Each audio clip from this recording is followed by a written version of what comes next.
Hi, everybody. Welcome to episode 10 of Deep Dive MH370, the investigative podcast where we break down for you step by step what happened to the missing plane and what it all might mean. In today's episode, we tackle a controversial idea that MH370 wasn't a pilot suicide, as we discussed in the last episode, but rather could have been cyber hijacked by one of the passengers aboard the plane. This is a remix of an episode that Andy Tarnoff and I did for season 1 of Deep Dive MH370, released on November 16th, 2023.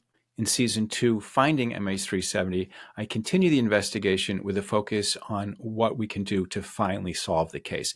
You can find that here. As always, if you like the show, please hit subscribe. And for more information and a free newsletter, check out our show page at findingmh370.com. And now let's get on with the show.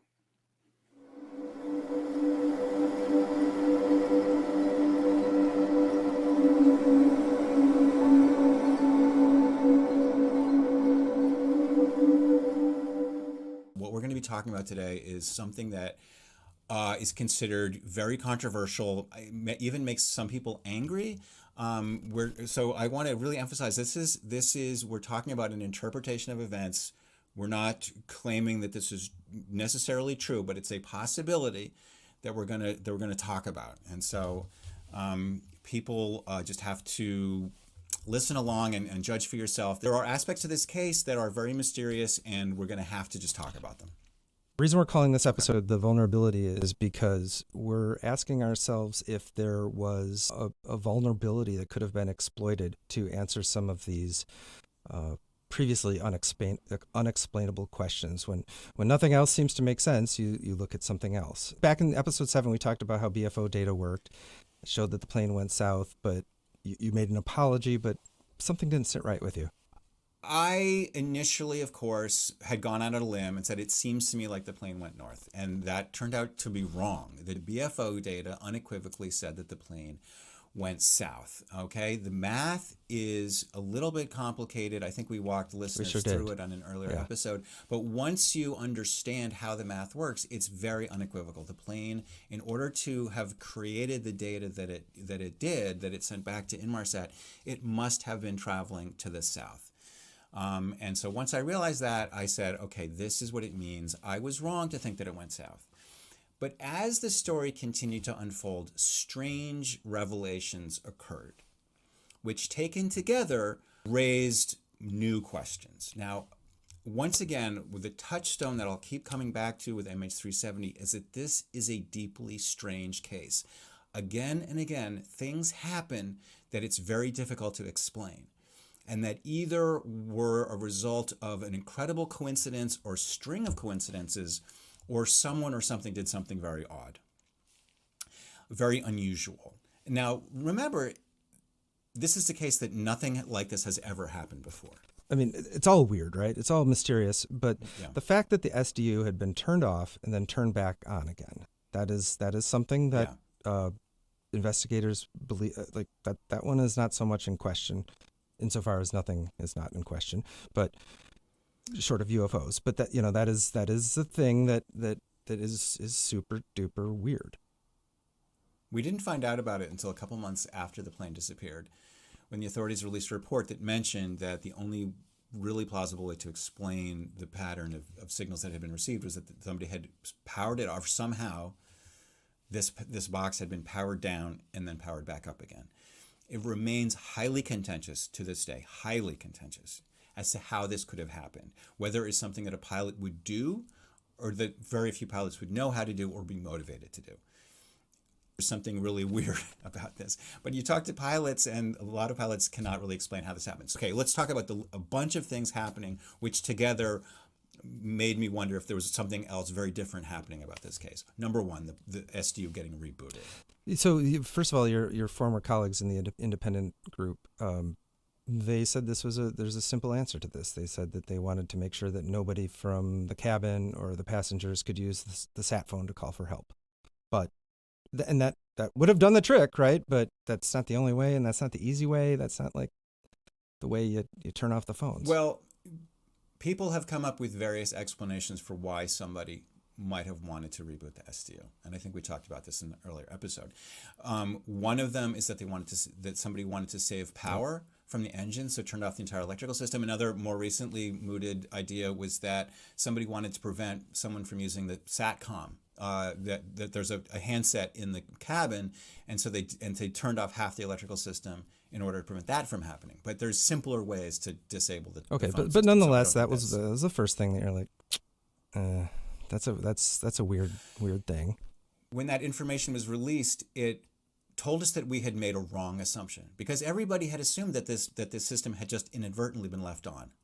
Okay, so now that what would have been a very simple to understand explanation suddenly becomes hard to understand.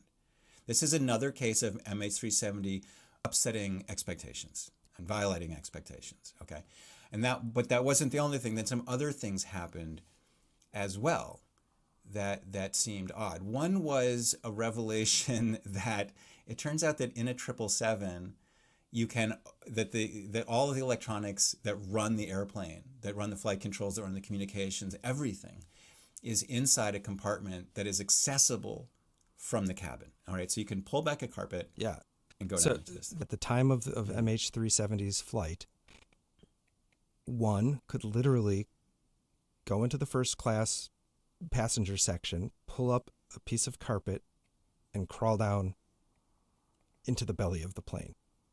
It's true. And shortly before the plane disappeared, actually, an airline pilot had written a paper explaining that this vulnerability existed, and he worried that it could be exploited, that somebody with nefarious intent could get down into the electronics bay and have in front of them all of the boxes, all of the computers that do everything on a plane. And so he was already worried, he was trying to sound the alarm that it's possible to get in. Okay, but that doesn't really directly relate to the issue that the box had been rebooted, but it was just a fact that had become floating around. And then another piece of the puzzle was Mike Exner explained to me. So everything hinges on this BFO data. How does this BFO data get generated? We talked about that in a previous episode. But where does the SDU get the data that it uses to make the calculation? It needs to know where it is and how the plane is moving relative to the satellite to do this Doppler precompensation, to change the frequency. Yes. How does it know where it is and how fast it's moving? And Mike Exner, one of the independent group members, explained to me, and information comes from the electronics bay. It comes from a box called the IRS, the Inertial Reference System. And this is a system that combines information from GPS and inertial guidance systems. And it basically, it's the plane's idea of where it is and how it's moving. Just to clarify, anyone who knew where it was could pull up that carpet and walk down the stairs. They'd probably get in trouble, but you could do it. Exactly. And so as mid-2014 rolls around, the authorities are getting ready to spend hundreds of millions of dollars in this very ambitious and sophisticated search of the Southern Ocean. They're going to go to this remote patch, which is 3 miles deep, and there's like mountains down there and crevices and stuff. And they're going to scan using sonar the pretty huge area of seabed in order to find the plane. And so as they're getting ready to do that, the question I'm asking myself is there any other possible way? And let me emphasize and put in italics the word possible. Is there any conceivable way that this data could have been generated other than what the authorities are assuming? Okay? And now, because of these pieces of information that have been floating around separately, put them all together, and what do you get? You have a situation in which anybody could theoretically access the electronics bay where the box is that generates the position and navigational information that gets sent to the SDU that it uses to perform the calculation. So what's happening here is we're talking about fly-by-wire, and it's not that different than the concept of drive-by-wire. Right. When I ride my bicycle, when I turn my handlebars on my bicycle, I'm actually moving a piece of metal that's directly connected to the wheel, and that makes the whole bike turn. And cars used to be made like that. My car probably still is. But I went flying, was it yesterday, the day before, and I was in a Cherokee, Piper Cherokee from like probably the 70s. And yeah, when I pull back on the controls, it's connected to a cable that's physically connected to the tail. And so you have a direct mechanical linkage. The 777 was the first plane that Boeing built that was completely fly-by-wire. It was an all-electric plane. So when you move the controls in the 777, you're actually sending a electric signal to a computer that is then interpreting what you want and then translating it into signals that get sent to an actuator that moves the control surfaces. If you're in the electronics bay of the 777, you have total control of that airplane. Everything that happens from that plane comes out of electronics bay. There was a statement by Mike Exner that said, "Yeah, that can't be done," and then he left it at that.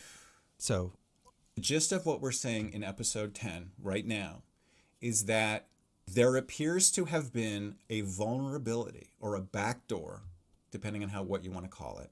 There was a vulnerability by which it's possible. Now, whether or not it was taken advantage of or not is a separate issue. But what we're asking in this episode is, was there a vulnerability by which it becomes less than 100% certain that the BFO data that indicates that the plane went into the Southern Indian Ocean was correct, was not in fact tampered with? So, is it impossible? No. Yeah, no. I mean, it's not likely. It's never been done before. But we're just putting out the theory here that we don't know if such a vulnerability exists. It may not. But is it possible that it exists? Now, there's ways to say, no, it can't exist because X. Because there's a whole chain of things that has to be true in order for this idea to work. A ton of things. Like if this was a 767, an older generation of Boeing, this idea wouldn't work because you cannot take over a 767 just by taking over the electronics bay, because there are mechanical linkages that a person in the cockpit can do that you can't do anything about in the electronics bay. In an Airbus, the hatch into the electronics bay is in the cockpit. That makes sense to me. So only the flight crew can get into it. Okay. So it couldn't be this wouldn't work with an Airbus. It wouldn't work with any plane older than a 777. It wouldn't work with a 757, a 747, a 767. It wouldn't have worked with any with any airline that was paying for the full-priced version of Inmarsat. Because the classic Aero system was the one that wouldn't have generated or allowed the mathematicians at Inmarsat to generate these ping rings and figure this information out. They would have just simply had the information where it went, how it went, what. Right. But it didn't. And also remember, we have also talked about how it has to be a box from Thales and not Rockwell. Yes. Because of the way that the pre-compensation works. So again, the aging satellite with the wobbliness and it's like a lot of things are lining up. Also, the mathematicians, so this is another thing. This whole idea that somebody might have accessed this box. There's a way that you could, because of this existence of this backdoor, this vulnerability, there is a way that if you were super sophisticated and nefarious and clever and aggressive, you could take this plane and alter the BFO data to make it look like the plane was going south when it was really going north. The question is whether somebody could have made a false trail of electronic breadcrumbs to mislead investigators, right? But this idea would only work if there was a whole daisy chain of things about this flight. But it turns out that all of those things are true. And so if we're proposing that it's possible to take planes of a certain kind and create this false trail, it's very rare. Maybe this is the only flight in the world that passes all of these requirements. There's one more requirement I just want to throw in there, because this method only discriminates northern routes and southern moving routes. It doesn't discriminate east-west routes. Some people even now speculate that this plane was being hijacked to like Mecca or something, as some kind of an Islamist plot. This data couldn't discriminate east-west like that. Okay. This particular vulnerability we're proposing is a very, very specific. We're not, because there's people who have come forward and say, oh, the Americans don't like China, so they shot it down. Or, maybe somebody was maybe it wasn't mangosteens in the cargo hold. Maybe it was gold and they wanted to steal it. Those kind of very vague ideas about, nefarious intent and hijacking, they're very vague. And so if people who dismiss them as conspiracy theorists have something to say, because it's just a very vague notion. We're making a very, very specific observation here.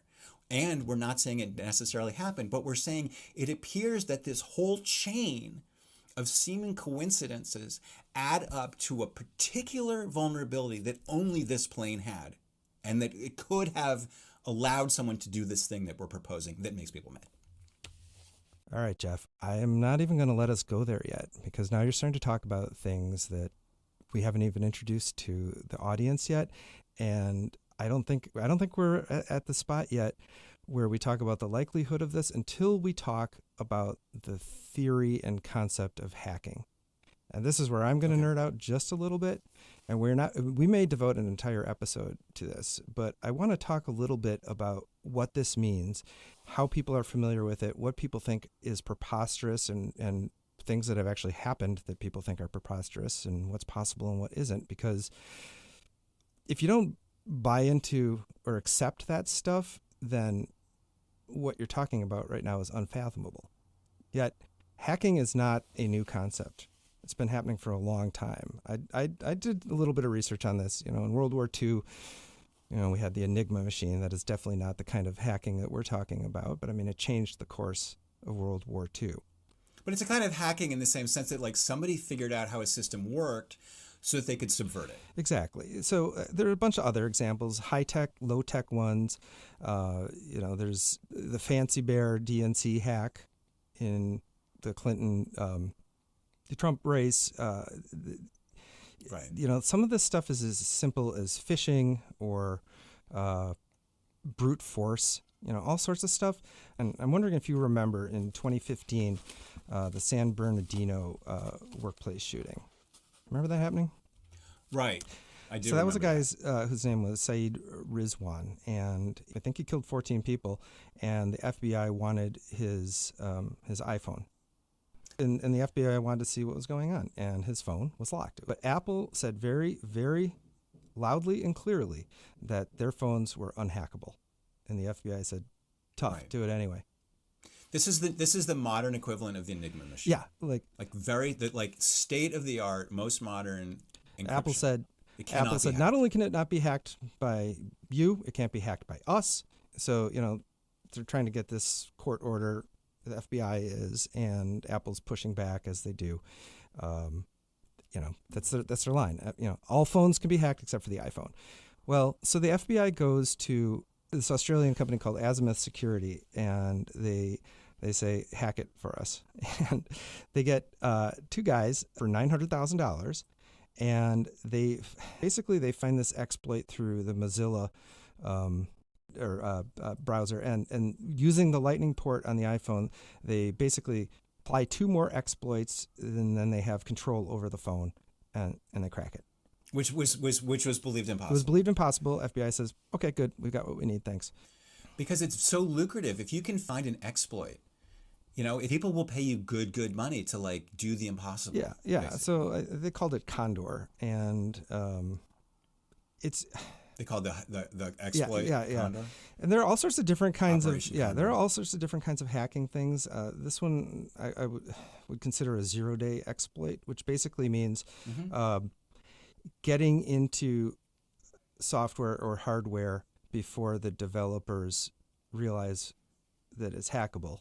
It's a window of vulnerability. 0-day means how many days have elapsed between the developer being aware of a vulnerability and the hacker taking advantage of it. In this case, it's 0 days because you find out about it because it's happened. So Apple fixed this as soon as they found out about this. So people who say this system is unhackable, Apple found out about it, the Germans found out about it during World War II. Your assumptions about the safety of your system might be wrong.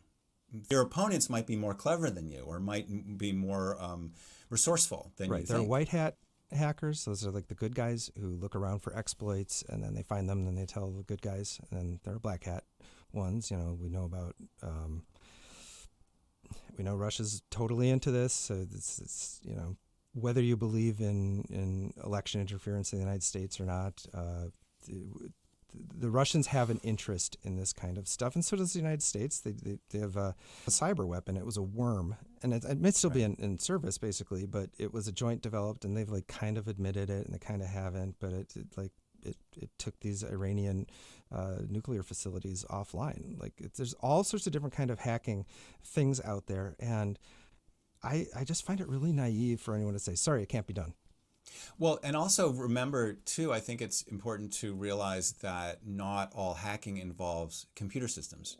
There was a great documentary made about how the Russians managed to tamper with the urine collection bottles that the anti-doping agency used to try to keep athletics pure from doping. And the Swiss company had made these bottles that, once you screwed on the top, you couldn't remove it. There was just no way. It was impossible. And yet the Russians figured out how to do it so they could continue doping their athletes. An important point, too, that I really want to draw a line under in this episode is that the existence of this vulnerability is not an idea that is mine alone, and it's not an idea that I developed alone. And one of the key architects of this idea is Victor Iannello, a member of the independent group, who has been very critical of me on Twitter and so forth. That's fine. He's allowed to disagree with me. But he wrote a paper explaining, actually carrying the ideas further than anyone else ever has. He had the insight that just by changing a single parameter in the satellite data unit, you could make the plane look like it was going south when it was really going north. I hasten to add that Victor does not think that this vulnerability was exploited. It's true. So he said that, I don't want to put words in his mouth, but that's all I can do here. He said that it's possible, but he doesn't think it happened? Is that what you're telling me? No, he says that there's a 0% chance that it was exploited. I really want to give all listeners and viewers a comprehensive understanding of the evidence in this case and what it means. But what we're introducing in this episode is an alternate lens through which all of the evidence of this case can be looked at. So things that are very coincidental, if you assume that the pilot took it without having any idea about Inmarsat data, then the turning on of the SDU, for instance, is kind of baffling and kind of hard to explain and just sort of a mystery that you have to live with. But if you imagine that there was an exploit, then the turning on of the SDU makes a lot of sense because it's just somebody who went in, turned the box off, changed the parameters, and turned it back on again. And there's a lot of other things that, as evidence that will emerge that we'll look at in the future, that make one kind of sense one way and a different kind of sense the other way. Right. So this was almost like a preface to something that we're going to talk about more. But the reason we're doing it this way is so we can explain why vulnerabilities are not a batshit crazy idea, and then we will get into what those vulnerabilities are. You teased it a little bit. There's a whole lot more data, and there's a whole lot more specific detail that we can talk about that starts to reinforce why you think that this was a possibility. But I think that's another episode. It's interesting, Andy, that when Inmarsat first started looking at the data that they had, they wondered, is somebody pranking us? Has somebody tampered with this evidence? And I asked them why they put that idea aside. And they basically said, well, because we did our analysis and the analysis gave us a clear answer. And so they basically didn't think that anybody was sophisticated enough to pull off an attack that would leave behind data that left a clear picture. I don't know. A whole bunch of people could kind of pull off that level of sophistication, but I just refuse to accept that nobody could do it, and believing that nobody could do it is the reason that nobody did it. That's a great point. And when I first started thinking about this idea, I thought, wow, you would have to be almost superhumanly clever to do this. But as the years went by and I did more reading and more research, and I started to write about the field of electronic warfare, which is a very active field, and like lots of really interesting things are happening with drones, and they're hacking into drones to shoot them down or take them over. But there's this entire industry called electronic warfare, which has to do with messing with other people's systems and other people's signals in a way that confuses them. And it's a very bread and butter approach to alter Doppler signals. You know, if you're flying into someone's territory and their radar is bouncing off of you, you can measure that incoming radar and retransmit it at a different frequency to make it seem like you aren't there or that you're traveling at impossible Well, I guess speeds. you just gave us material for another episode. Point of this podcast is to explain to people an idea that is a little bit complicated. Well, it's complicated enough that the Australians who are looking for this plane don't even understand It's this very idea. complicated. But the gist of this idea is that it's not 100% certain that this data wasn't tampered with. We know of a way that it's physically possible for it to be tampered with. So whatever value you want to assign to that possibility, it's not zero. Well, that's why we're doing this. Okay, that's all we have for you today. In the next episode of Season 1 Deep Dive MH370, we'll be looking at the possible routes that the plane might have taken based on the Inmarsat data. Until then, if you'd like to sign up for a free newsletter, you can do that at our show page, deepdivemh370.com. And for now, this is Jeff Wise saying, don't stop looking and don't stop asking hard questions. See you next time.